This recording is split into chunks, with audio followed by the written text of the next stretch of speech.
Nós somos ágeis, rapidíssimos, para reclamar das coisas quando elas dão errado. Você é desse jeito. Eu sou assim. Não conseguimos ver o que dá certo, apenas reclamar do que dá errado. Se pessoas causaram-nos feridas, daí é mais fácil ainda reclamar. É mais fácil ser amargo. É mais fácil dizer que eu tenho motivo para viver uma vida rancorosa, com a cara fechada, não conversar com ninguém. Porque feridas foram causadas em minha vida. E se essas feridas vieram de pai e mãe ainda, gente, é o prato cheio. Mas eu vou falar para você, eu não estou de forma alguma menosprezando aquilo que talvez fizeram com você lá atrás. Mas veja, pai e mãe, por vezes, nos falam coisas que nos magoam de uma forma que ninguém mais consegue magoar. Nos fazem coisas que se um vizinho fizer, nós não sentiríamos tanto. Se um parente fizer, não sentiríamos tanto. Por conta do cristianismo, ainda que você tenha tido péssimos pais, ainda que a sua mãe tenha sido uma garota de programa e seu pai um alcoólatra que te abandonou, nós temos, em primeiro lugar, o princípio da honra. Óbvio. Honra teu pai e tua mãe para que te prolonguem os seus dias. É uma promessa. Mas acima disso, eu acho que além disso, ou acrescentando a isso, por mais que seus pais não tenham valido nada, eles deram a você a vida. E junto com a vida, a oportunidade de você conhecer a Deus. Mesmo morando numa favela, mesmo vivendo de forma miserável, você vai ter que ser eternamente grato aos seus pais, ainda que você não tenha os conhecido. Ainda que você não tenha os conhecido.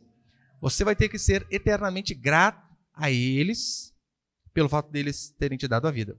Portanto, viver é bom, claro que é. Todavia, viver bem, de forma abastada e luxuosa, sem conhecer a Cristo, é a pior desgraça da vida do ser humano. Passar por este mundo, ainda que você termine repleto de bens, se você não conheceu a Deus, sua vida é uma desgraça. Prazeres terrenos são bons, claro que são, mas eles acabam. É por isso que a Bíblia e Jesus Cristo nos oferece aquilo que ninguém jamais oferece: gozo eterno, vida eterna em Jesus Cristo, independente da sua condição financeira, independente da sua cor de pele, independente da região do planeta ao qual você tenha nascido e do tanto de dificuldades que você tem enfrentado. Cristo Jesus oferece isso a mim e a você. E com base nesse texto que nós vamos ler aqui, eu quero passar alguns princípios. Mas antes, vamos ler Lucas, capítulo 23, versículo 39.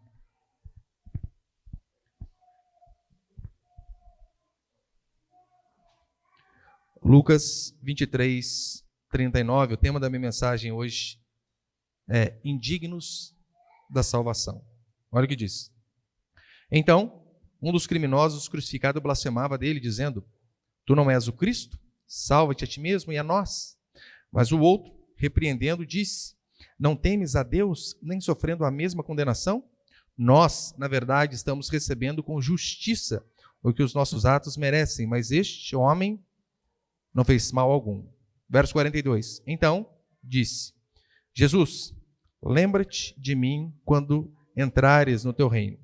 E Jesus lhe respondeu: em verdade digo que hoje estarás comigo no paraíso. Só até aí, tá bom. Quero passar 3 princípios aqui essa noite. Põe o primeiro ali, por favor. A primeira coisa que nós vemos aqui é a graça da salvação. Por quê? Por que a graça da salvação?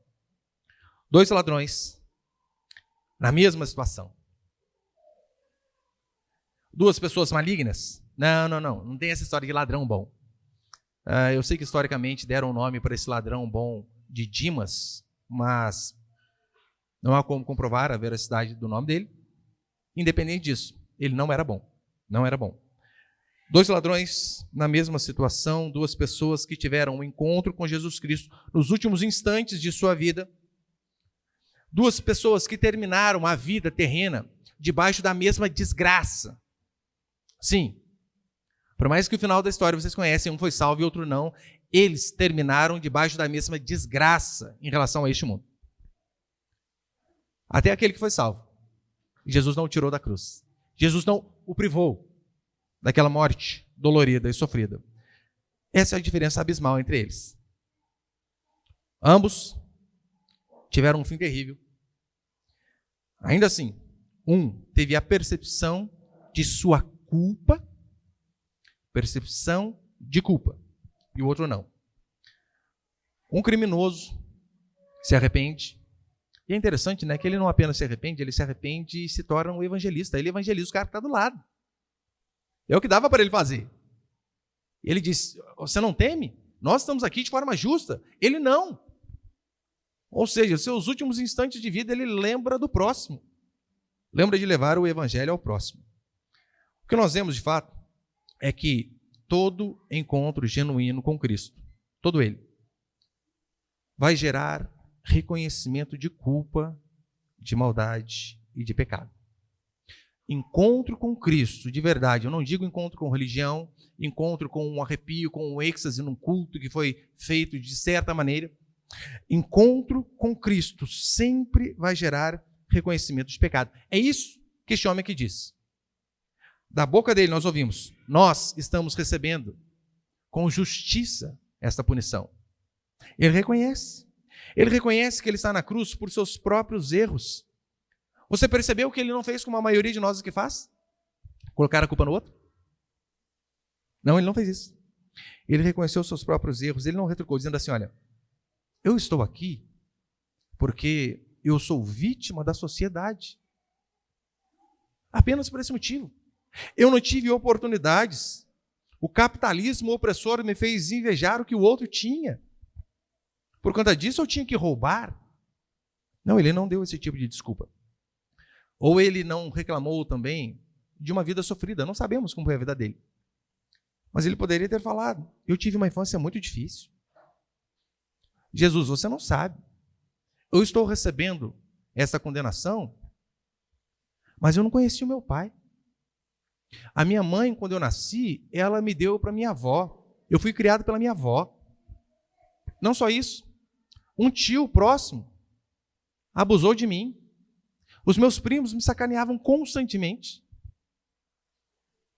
Ele não ficou chorando esse tipo de situação para Jesus Cristo. E como eu disse, esse é o problema de muitos. Nós vivemos colocando a culpa nos outros.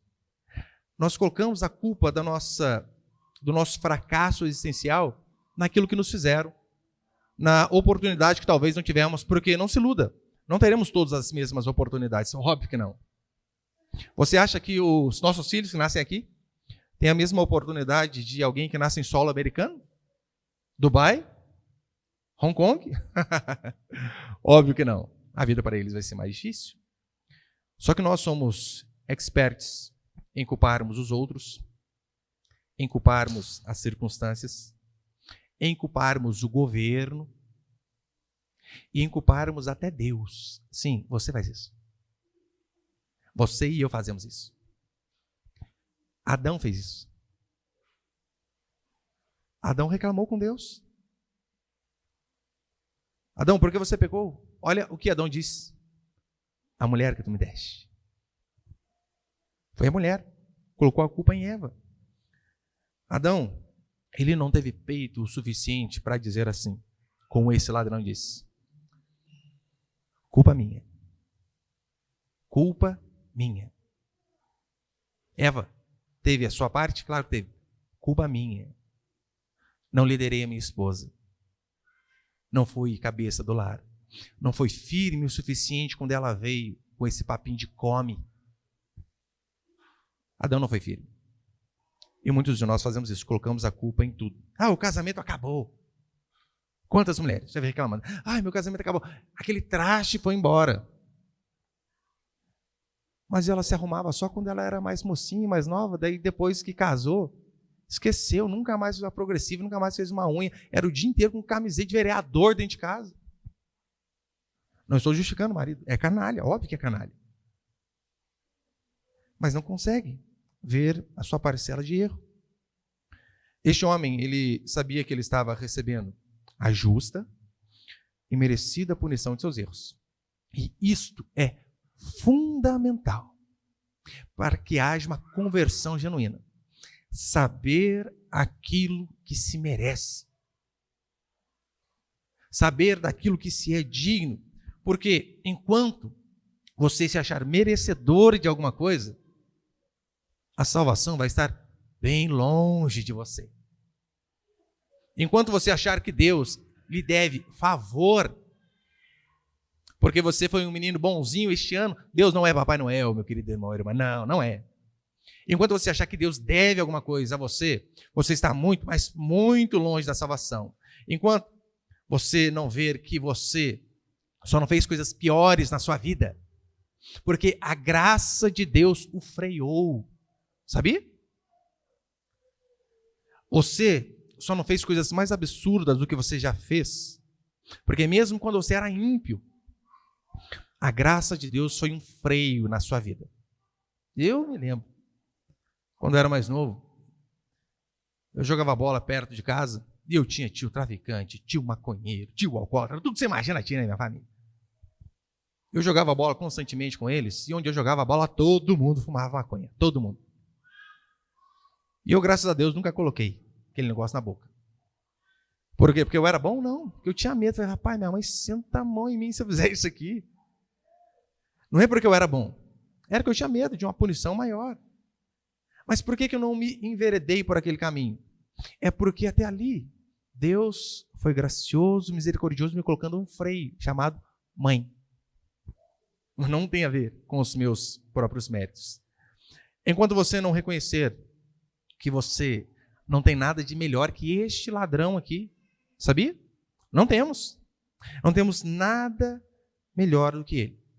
Enquanto você não aprender a reconhecer que você não é melhor que o assassino, que se você seguisse as suas próprias vontades, o seu bel prazer, você teria feito coisas tão absurdas como um assassino, como um pedófilo, como uma prostituta, como um imoral, como qualquer um desses perversos.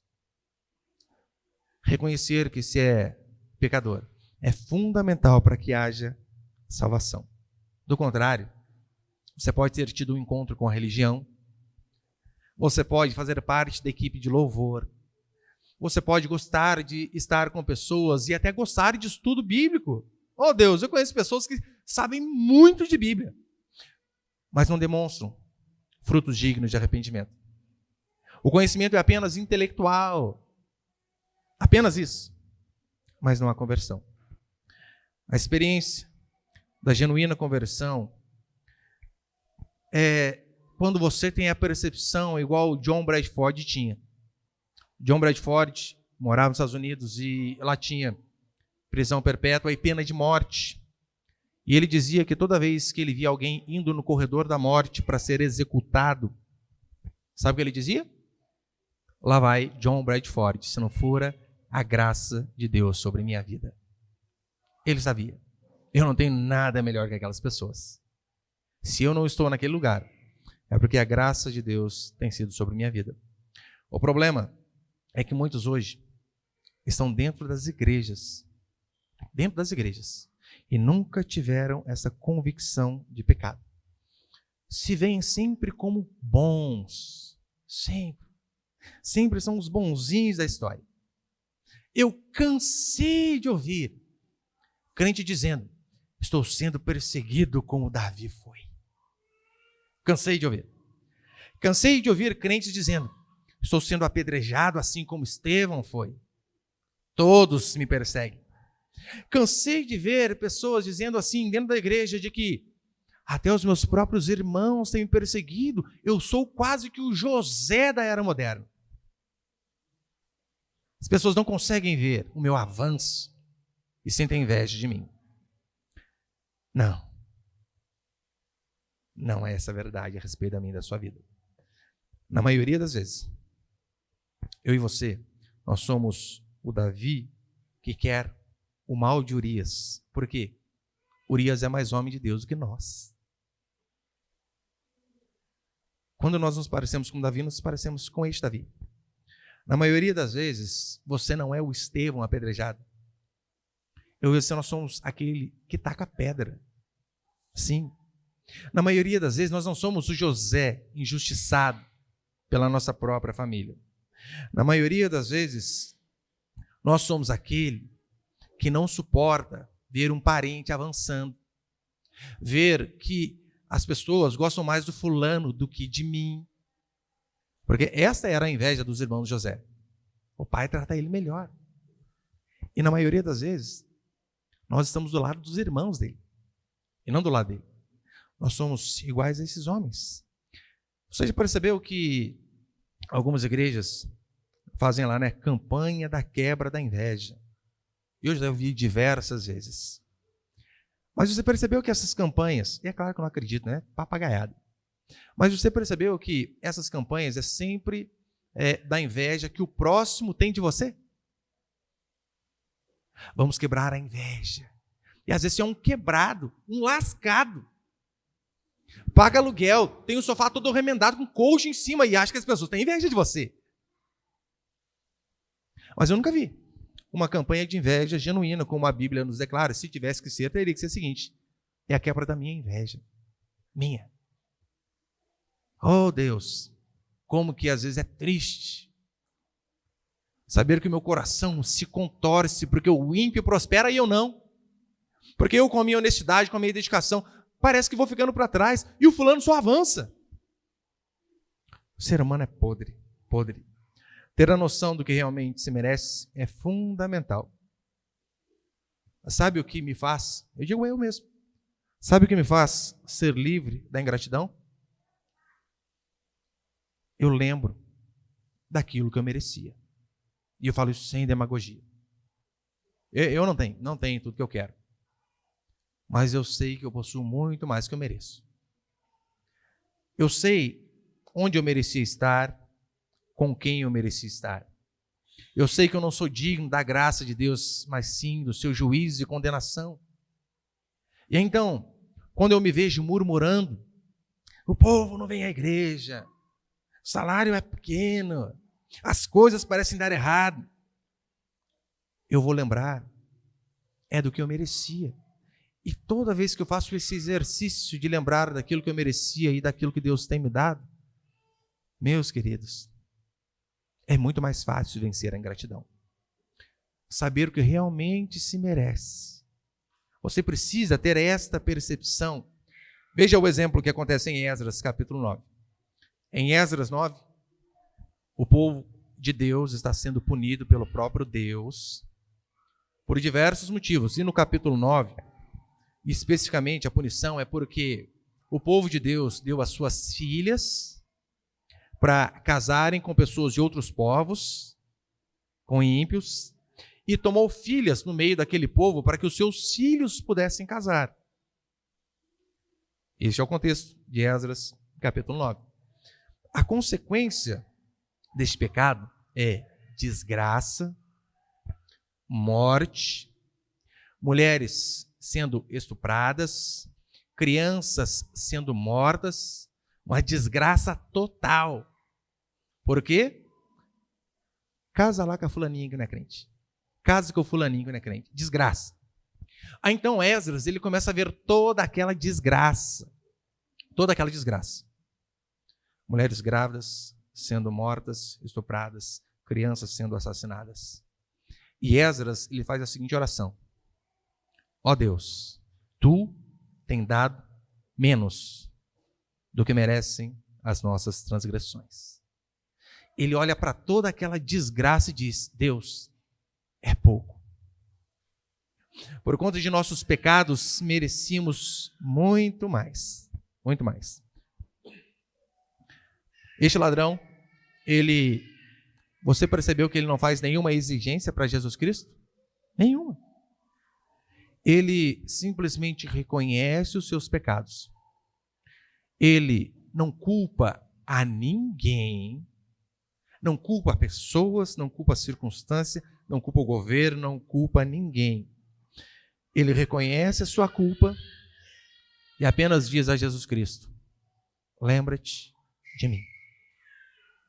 Quando vier, lembra-te de mim. Ele não pede um lugar de honra. Sabe por quê? Ele tinha certeza que ele não merecia honra alguma. Quem?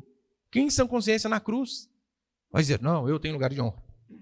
É mais fácil nós, né? Nós temos essa percepção. Ele não teve. Ele não pede lugar de honra, pois sabia que não merecia. E por agir dessa maneira, dizendo: Deus, não mereço nada, não sou digno de nada. Estou aqui justamente por conta dos meus próprios pecados. Por conta disso, a Bíblia vai dizer que ele recebe muito mais do que aquilo que ele pediu, apenas para ser lembrado. Apenas por isso. Efésios 3:20, Paulo vai dizer que de fato acontece quando as pessoas veem como de fato são, reconhecem que são pecadoras, e é basicamente o que acontece aqui com esse ladrão. Efésios 3:20, Paulo vai dizer: aquele que é poderoso para fazer infinitamente mais do que tudo quanto pedimos ou pensamos, segundo o seu poder que opera em nós. Este ladrão, de fato, experimentou isso aqui que Paulo escreveria posteriormente. Aquele que é poderoso para fazer infinitamente mais do que tudo quanto pedimos ou pensamos. Ele pediu apenas para ser lembrado. E o que ele ganhou? Vida eterna. Salvação é graça. Não tem a ver com mérito. Nenhum mérito ele teve. Por isso ele jamais no céu poderia bater no peito e dizer: vocês tinham que ser igual a mim. Que jeito? Graça, favor e merecido. Segundo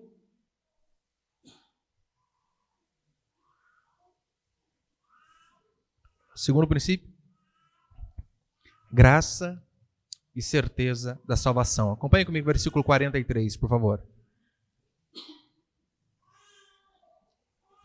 E Jesus lhe respondeu: em verdade te digo que hoje estarás comigo no paraíso. Veja, Jesus ele dá a garantia da vida eterna naquele instante. Naquele instante. A salvação para Jesus Cristo é tratado como algo certo, seguro, garantido, sendo redundante propositalmente. Veja que a salvação não tem a ver com mera possibilidade. Não. É tido como algo certo. E Jesus não é homem para mentir. Ele não estaria enganando aquelas pessoas. A salvação que Jesus oferece é imediata. Por isso ele diz hoje mesmo.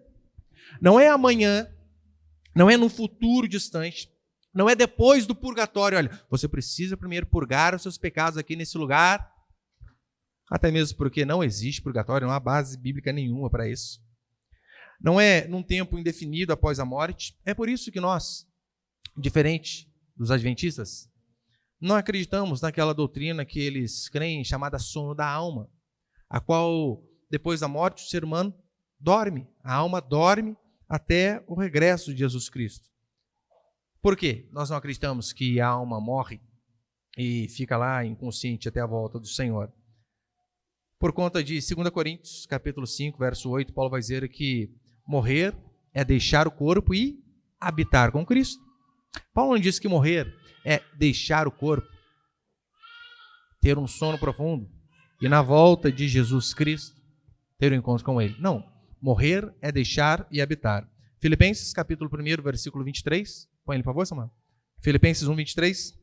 Sinto-me, porém, pressionado de ambos os lados, tendo o desejo de partir e estar com Cristo, pois isso é muito melhor. Lembra qual é o contexto aqui? Paulo está dizendo assim: porquanto para mim viver é Cristo e o morrer é lucro. E Paulo está naquela dúvida: gente, morrer vai ser tão bom, porque vou estar com Cristo. Ele não disse que ele vai morrer e vai entrar num sono profundo. Mas ele disse: mas é bom estar com vocês também, né? Mas com Cristo é muito melhor. Mas vamos ficar mais um pouquinho com vocês aí. Morrer é estar com Cristo. Apocalipse também vai dizer a mesma coisa. Apocalipse 14, 13. As nossas obras nos acompanham. Ou seja, Jesus ele dá certeza. Qual certeza? Estarás comigo. Quando? Hoje. A salvação deste ladrão, ela mostra que ela é inteiramente gratuita. Gratuita. Graça. Apenas graça. Porque ele não tinha obras. Muito pelo contrário. A Bíblia vai dizer que ele era um malfeitor. Ele não teve tempo para descer da cruz, ser batizado. Pastor, mas como fica Marcos 16, 16, né? Quem crer e for batizado será salvo. Esse homem não foi. Então ele não foi salvo. Mas calma aí, Jesus disse que foi. Ele não teve tempo. Ele foi salvo sem mérito pessoal algum, sem cumprir qualquer ritual religioso. Nenhum, zero. Foi salvo sem ao menos ser batizado e tomar a Santa Ceia, como é o dia de hoje, dia de ceia. Nada dessas coisas. Pastor, isso não é brecha no caso, né? Para não se ter obras, para não frequentar a igreja, para não ser batizado? Óbvio que não. A diferença é que este homem aqui, ele não teve tempo hábil para fazer essas coisas. Diferente de todos vocês que estão aqui. Todos nós temos tempo, e já tivemos muito tempo hábil para mostrar o nosso arrependimento, não apenas através de palavras, mas de ações. A salvação, ela sempre será imediata e pela graça. Efésios 2, 8, 9, olha o que Paulo vai dizer. Porque pela graça sois salvos por meio da fé. E isto não vem de vós, é dom de Deus, não vem de obras, para que ninguém se orgulhe. Porque pela graça sois salvos. E isto por meio da fé. E isto não vem de vós. Isto, um pronome demonstrativo ali, né? Está se referindo à fé, ao termo anterior. E isto, até a fé que nós temos para crer, não vem de nós. Porque senão ele poderia dizer, sim, eu estava numa situação muito difícil, mas eu pelo menos tive fé. Não. Isto, pronome demonstrativo, está dizendo que até a fé que nós temos vem de Deus. É dom. E o dom, a palavra grega ali, o significado literal é presente. Se ganha. A salvação é estar com o Salvador no paraíso. E você vai ver que céu e paraíso, né, são palavras que indicam basicamente o mesmo lugar. Tanto é que em 2 Coríntios 12, Paulo ele vai falar quando ele foi arrebatado ao terceiro céu. No versículo 2 ele diz, fui arrebatado ao terceiro céu, dando ideia de céu mesmo. E logo no versículo 4, ele vai dizer, porque lá no paraíso, como assim? É porque céu e paraíso são basicamente a mesma coisa. Apocalipse 2,7 vai dizer isso também. O que a Bíblia relata é que aqueles que morrem em Cristo, vão para o céu reinar imediatamente com Ele. Assim que os nossos olhos se fecham aqui. Não. Não tem tempo de espera. Não tem purgatório. Não tem sono da alma. A teologia reformada, ela chama isso de estado intermediário. O que seria isso? A alma vai para o céu, mas o nosso corpo se deteriora na sepultura. E então, até que Jesus Cristo de fato volte em sua segunda vinda, e então o mar, né, vai dar os seus mortos, e nós teremos o corpo glorificado, né, daí vai juntar de novo a alma que foi reinar com Cristo e o corpo mortal. A teologia reformada chama isso de estado intermediário. E é um curto período, que Jesus em breve volta. E terceiro e último para encerrar. Salvando os improváveis. Lembre o que eu disse na última mensagem de domingo. Só existem 2 tipos de pessoa neste mundo. Pecadores e pecadores arrependidos. Não existe um meio termo. Não existe uma terceira via. Essa passagem mostra que a salvação, ela de fato, ela pode alcançar a todos. Todos. Daquele que foi criado na igreja ao homicida. Do ladrão de galinha ao pedófilo. Do maconheiro, usuário, ao traficante mais cruel. Ao genocida mais cruel que essa humanidade já viu. Aqui na Escritura, nós vemos pelo menos 3 palavras para descrever ladrão, que era o caso deste homem aqui, né? A primeira, cleptes, que é ladrão de uma forma genérica. Daí vem a nossa palavra cleptocracia, né? Mania por roubar. Sabe o ladrãozinho, mão leve? Essa é a primeira. A segunda, cacurgos, que significa malfeitor, violento. Aquele que rouba com algum tipo de violência física. E a terceira, lestai. É aquele que pratica o roubo, e roubo com requintes de crueldade. Um pouco pior. Lucas, ele usa o segundo tipo.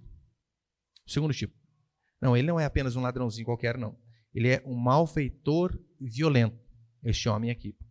Mas Mateus, de uma perspectiva diferente, usa a terceira opção, Lestaim. E Lestaim ali era um grupo, era um braço, na verdade, né, dos sicários. Sicários eram um grupo político que era extremamente sanguinário. Eles andavam com punhal, entravam no meio de multidão, apunhalavam as pessoas e saíam. Povo extremamente sanguinário. Há relatos históricos de que esses homens, ao qual este ladrão fazia parte, invadiram um vilarejo em Guede e mataram 700 mulheres e crianças simplesmente porque essas pessoas não quiseram participar da revolução contra Roma. Não acaba por aí, não. Quando Roma invadiu Jerusalém, como eu já falei aqui no ano 70, esses homens, eles tacaram fogo no próprio estoque de comida dos judeus, do seu povo, para que os judeus ficassem sem comida e então se revoltassem e lutassem com eles contra Roma. Você percebeu que esse homem, não há a mínima possibilidade de falar que ele era alguém bom? Nenhuma. Em João capítulo 18, quando vai falar que a multidão prefere Barrabás a Jesus Cristo, né? Põe ele, por favor. Só o primeiro, volta ali. João 18:40. Então gritaram todos novamente. Não este, mas Barrabás. Ora, Barrabás era salteador. Sabe qual a palavra usada aqui para salteador? Lestaim. Rouba com requintes de crueldade. Fazia parte da pior gangue que existia em sua época. Se fosse trazer para o Brasil, para você entender melhor, ele faria parte do grupo de Lampião. Sim, o cangaceiro que não tem nada de bom. Nada de bom. É interessante que as 3 cruzes ali no Calvário estavam preparadas para 3 pessoas desse grupo. A do meio, para Barrabás, estava preparada porque Barrabás era o líder deste bando sanguinário. Barrabás é solto e Jesus Cristo é crucificado no lugar do chefe de um dos grupos mais cruéis que havia naquele momento. Percebeu que Jesus Cristo de fato levou os pecados dos piores pecadores possíveis? Sim, foi isso que ele fez. Para mostrar que até esses podem ser alcançados. Isso significa que todos os ladrões vão ser alcançados? Óbvio que não. Como eu coloquei no culto passado, J. Serralli, ele vai dizer assim: na cruz, um ladrão foi salvo para que ninguém se desespere, mas apenas um, para que ninguém se iluda. Louvado seja Deus que continua salvando ladrões, homicidas, imorais, adúlteros, mentirosos, orgulhosos, arrogantes, pessoas de dentro da igreja, pessoas de fora da igreja, em todos os lugares. Louvado seja Deus que continua salvando pessoas que não merecem. Eu e você. Nenhum de nós aqui merecíamos. Toda vez que eu lembro de onde eu vim, eu fui criado na idolatria a vida inteira. A vida toda. Fui coroinha de inúmeras igrejas em Aparecida. Não queria ver cristão nem pintado de ouro. Queria curtir a vida.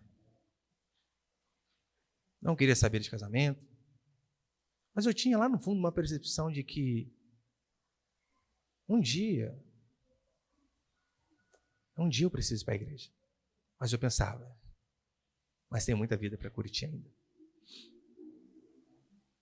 Só eu sei os absurdos que passam na minha mente, os inúmeros erros que eu cometi com os meus irmãos, meus pais, meus filhos, então, puxa, a minha esposa. Eu tenho a plena convicção de que se eu fosse Deus, eu não me salvaria. Não. Eu falo sem demagogia alguma. Eu conheço um pouco da podridão do meu coração. E eu sei que conheço pouco. E pelo pouco que eu conheço, ó Deus, indigno. E o que me faz, dia após dia, ter a motivação para acordar de manhã, buscar a Deus orando, me dedicar da melhor maneira possível no trabalho, mesmo dentro das minhas limitações, tentar ser o melhor pastor que eu posso ser para vocês. É saber que o que eu merecia não é nada disso. Eu merecia o inferno, a condenação. Toda vez que eu oro e eu lembro dessa canção que nós declaramos, daquilo que Cristo fez por mim, eu, via de regra, eu até coloco meu bloquinho de oração de lado. Você fala, oh Deus, louvado seja o Senhor que continua salvando miseráveis como eu. Louvado seja Deus que consegue ter graça de imorais, idólatras, e consegue trazê-los para perto de ti. Ainda que a minha vida material e financeira termine do jeito que está, horrível, pindaíba, extremamente simples e humilde. Ainda que eu não viva para ver os meus netos, eu tenho certeza, eu vivi o suficiente para que a luz do Evangelho raiasse sobre meu coração, para que, diante de um culto simples, o Espírito Santo resolvesse salvar uma pessoa extremamente arrogante e indigna de qualquer coisa. Eu vou batalhar sempre para que eu possa viver bem, ter uma vida longínqua, ser saudável em relação ao corpo.